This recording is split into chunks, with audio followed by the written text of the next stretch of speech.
When there is commitment in love, Nishchay must be there.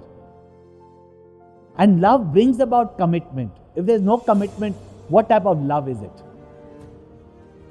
Therefore, it's a relationship of commitment to live and grow with each other. Somebody had told me, people fall in love and get married and then they find out it was never love.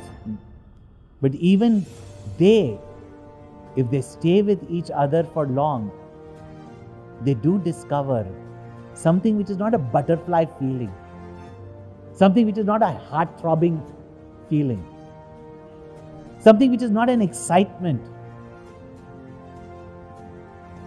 but a peace